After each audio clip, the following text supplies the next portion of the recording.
Well, after 2 weeks of suffering with a mystery virus, and I call it a mystery virus because it is a mystery virus, unless I get a test, an antibody test, and find out for sure, I won't go in the statistics as having fallen victim to the coronavirus. Now, I had absolutely all of the symptoms apart from the headache. I had the sore throat, I had the cough, I had difficulty breathing, I had tiredness, I had aching limbs, I had temperatures, everything that comes with it. But of course, until you get a test, nobody knows what you've had. Now, thankfully, I'm feeling a lot better today. It's 12 days into the virus. I had a couple of false dawns on Monday. I thought I'd beaten it off and went down again on Tuesday night.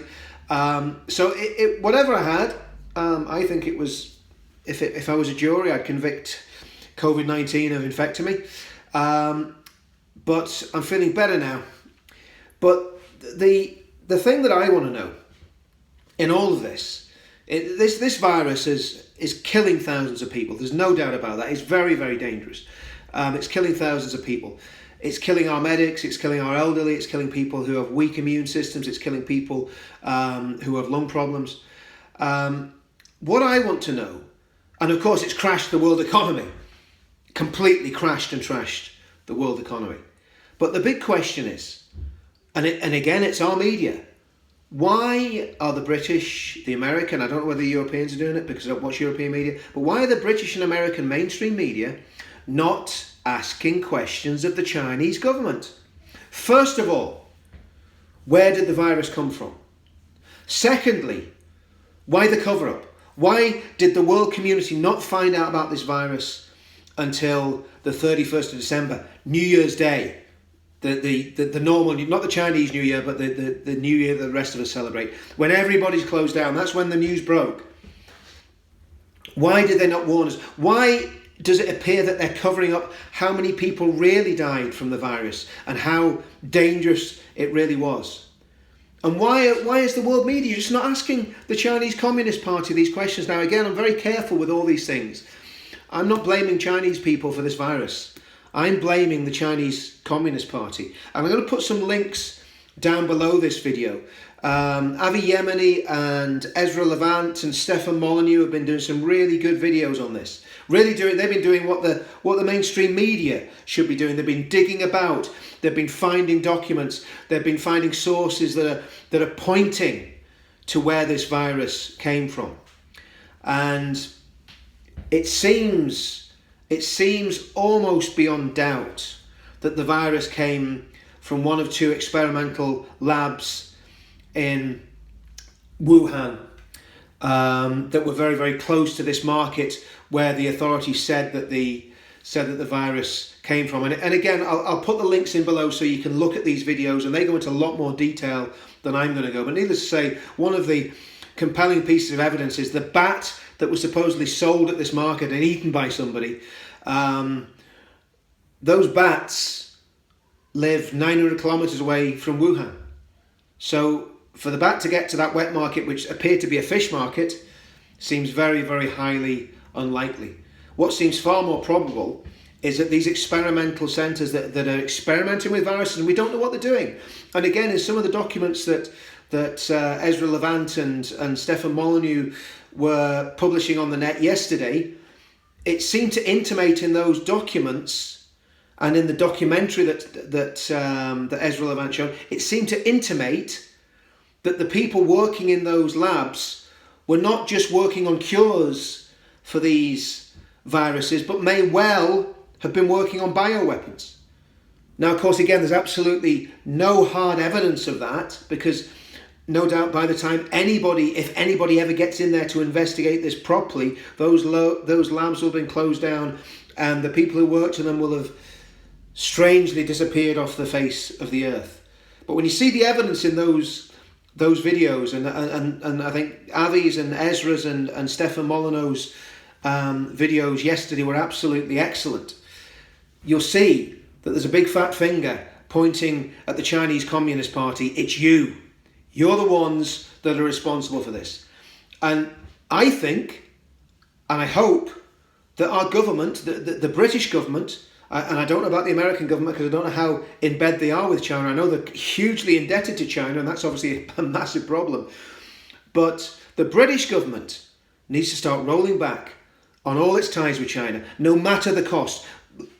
This incident has already smashed our economy to pieces. So whatever it's going to cost to get the Chinese out of the 5G network, get them out. Whatever it's going to cost to get the Chinese out of our nuclear infrastructure and any other infrastructure, including the steel industry. Renationalise it, throw them a couple of billion quid, get rid of them. Get the Chinese government's tentacles out of Britain. And that begs another question. When we're talking about who's to blame, because let's play the blame game, let's point fingers at why this happened. And the media have been very good at castigating Boris, and believe you me, Boris has got blame, but not for the reasons that the media seem to be pointing the finger at it. The media are not pointing the finger in the right direction. They're not pointing the finger in the right direction because they're in bed with the people who have caused the problem. China is the primary source of the problem. China is where the virus started. China is where the virus spread. Without them telling anybody, it spread globally because China didn't tell people what was going on. Now that's if it was an accidental leakage from one of these facilities. If it was a deliberate leakage from one of these facilities, that's even worse. I think that's probably very, very highly unlikely because even the Chinese Communist Party wouldn't be stupid enough to trash the world economy because them and their people will pay a heavy price for this. It might not be now, but they will pay a very, very heavy price because sooner or later, people in Western democracies, in the same way it happened with Trump and it happened with Brexit, people in Western democracies, particularly Britain and America, will stand up and say, we are not having anything to do with politicians who are in bed with the Chinese and the globalists. And of course, the next thing is, when we're playing the blame game, the next portion of blame that needs to be doled out at the minute is to the globalists. And this is where Boris comes in. Boris Johnson's a globalist. Now, I don't think he's done particularly badly through this crisis. He's been dealing with some extraordinary things, and I don't think he's done very badly since probably mid-March, or since he decided that people would have to start isolating. But I think the mistakes were made in the UK. Whenever this virus first broke out, we should have closed the borders, no matter how unpopular it was. Imagine if we closed the borders. As soon as the first case happened in China, nobody's coming in from China. As soon as the first case happened in Italy, nobody's coming in. And if you do come in, you go into a quarantine centre for 14 days. Would that not have been sensible? But of course, the same mainstream media that are now saying, oh, well, Boris left all this too late. If Boris had done that at the time and closed the borders, which he wouldn't have done because he's a globalist and he believes in free movement of people, but if he'd have actually done the right thing and closed the borders at the very, very beginning of this crisis, we would not be in the mess we're in now, and we would still have a functioning economy, and we would still have a lot of people alive who are very, very sadly now dead. And I wouldn't have been affected with a thing. I wouldn't have put my family at risk of being infected. I wouldn't be in a financial meltdown like I am. I'm sure most other people that are self-employed or in business are in exactly the same situation at the moment. If Boris had done the right thing and closed the borders in early January, certainly to China, and then when it spread to Italy, as soon as it spread to Italy and Spain, as soon as you hear about those cases, you close the borders, you track the people, you test the people that come, and you lock the thing down. Not locking the country down. We wouldn't be in lockdown if they closed the borders. So, how do we get back to normal?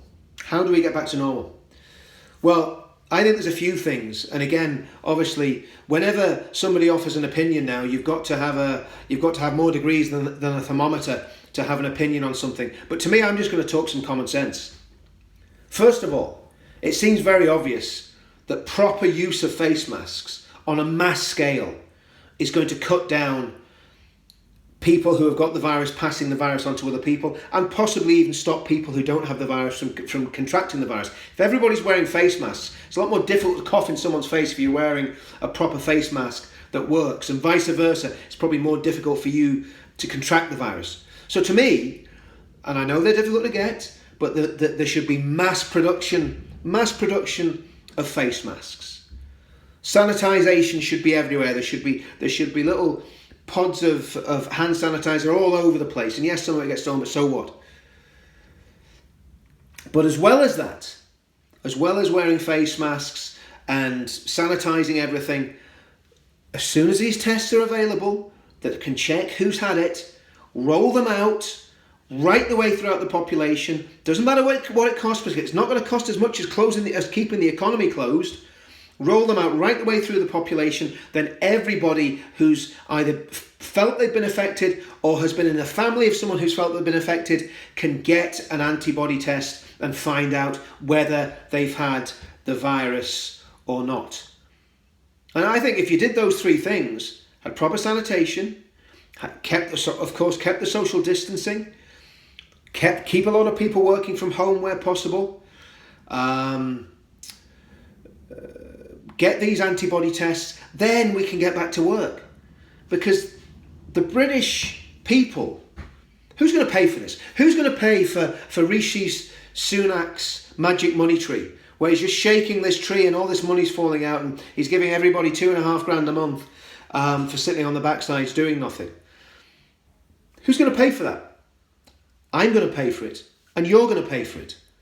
That's what's going to happen here. The people of this country are not the mega rich, because the mega rich have got good accountants that can find them tax dodges.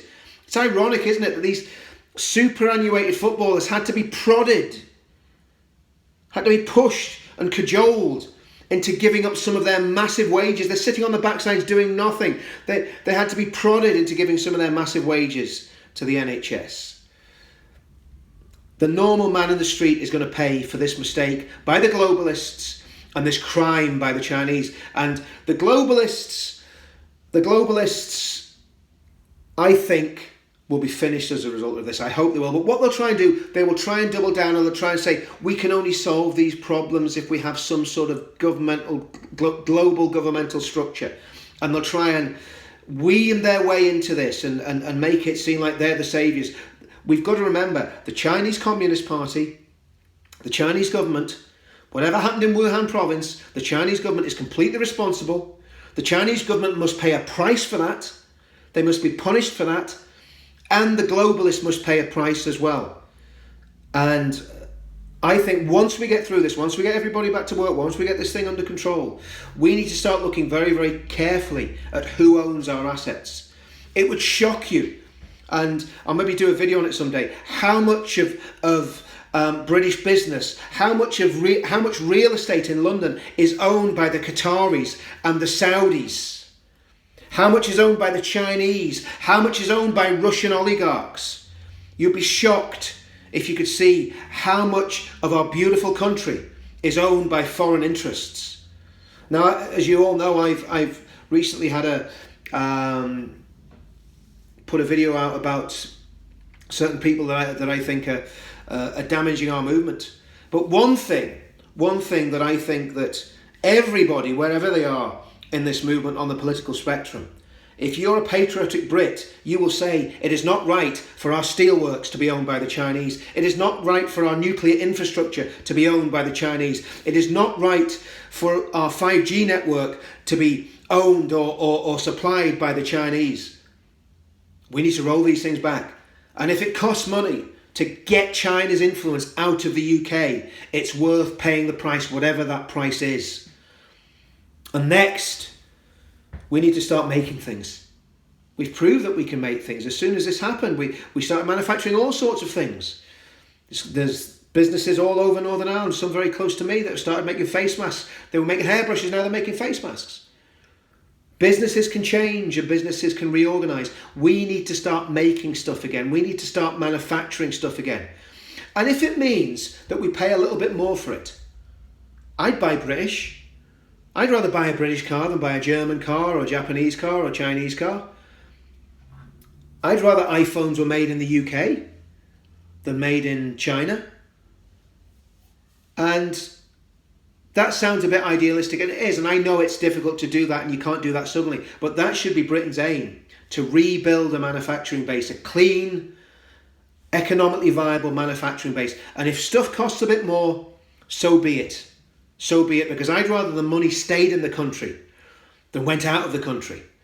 And we all know there's all, you can go right the way through the streets of London. There's all these little back street shops that are sending money all over the world. They're sending money to Pakistan. They're sending money to Sudan. They're sending money to Nigeria. It's all going out of the country, and it's making our country poorer. And I think all that needs to change as a result of this. And I think we need to be a lot more careful about who we let into the country. We need to be a lot stricter with border controls. We need to be a lot stricter with immigration. We need to be a lot stricter when it comes to so-called asylum seekers, people arriving in the UK. As soon as they get to the UK, the first thing they do is burn their passports. When people ask them where they come from, they don't tell them. They just say, I'm an asylum seeker. I'm not telling you because I'd be in danger if I told you. That's got to stop. The abuse of our asylum system, the abuse of the goodwill of the British people by foreign entities has got to stop as a result of this. And even when it comes to holidays, I mean, we all love going to Portugal, we all love going to Spain. We all love just jumping on a plane and going somewhere nice and sunny. Well, I'm going to tell you something, I'm going. I'm not going. I'm not going abroad for my holidays. I don't want to. I'd rather go to Brighton or Bournemouth or Blackpool or Ayr or the Highlands or wherever. Even the Irish Republic. I don't want to be getting on planes and travelling to countries that may well be infected and not dealing with this problem as well as they should. And I would rather my money stayed in the UK economy. That I went to Portrush and bought my ice cream and fish and chips at Portrush, than went to Spain and filled Spain's coffers, or went to Italy and filled Italy's coffers with my money. And I think we've got to get patriotic in the way we spend. We've got to get patriotic in the way we buy. And our companies, the companies of this country, need to be British owned. How do we do that? Well, that's for the economists, the politicians, and the elite to work out. Will they do it? Very, very highly unlikely. And that's why we need groups like Hearts of Oak that are going to be pressure groups and are going to put pressure on government to change things. That's why we need dissident voices who will speak out against this crazy lockdown that's going on at the minute. The lockdown of the economy. The price that we're going to pay for this is going to be absolutely horrendous. And as Peter Hitchens has said, many more people will die of the cure than died of the disease.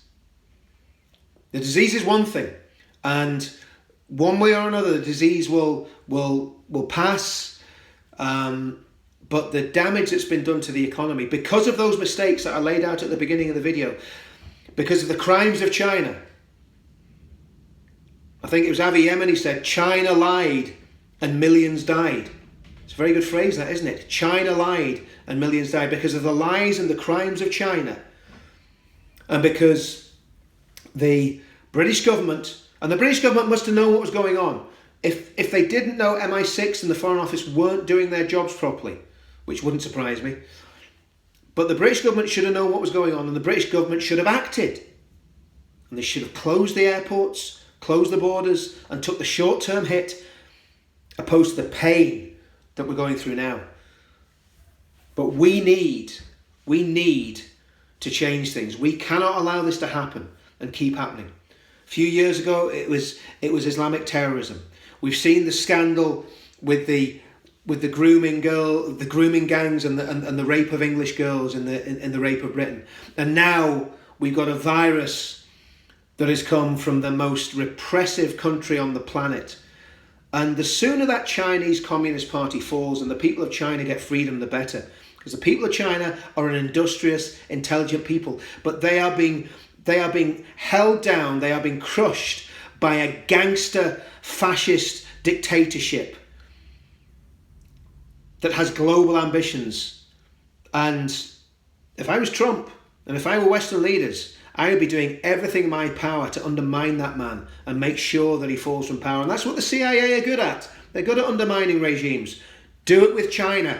Get rid of the Communist Party out of China. Let's see the fall of the bamboo curtain. Let's see communism, the vile poison of communism, vanquished from this world once and for all.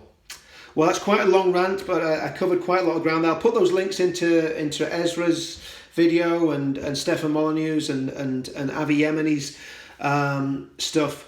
Very, very interesting. And they've got evidence there. They're not just clutching at straws. They documented this. They've done a lot of research. And thank God for them, because the reality is our media, again, is failing. Our media would rather lock up people and blame a couple of cyclists out walking their dogs in the Peak District than blame the Chinese Communist Party for poisoning the planet. That's what this man's done. And there's one man that's in control of that Communist Party, that Chinese dictator who looks a little bit like Winnie the Pooh. That one man is responsible for this. And to me, that country needs to be held accountable. And that Chinese Communist Party has been there far too long. We've patted the tiger on the head, and the tiger has come back and bitten our arms and our legs off.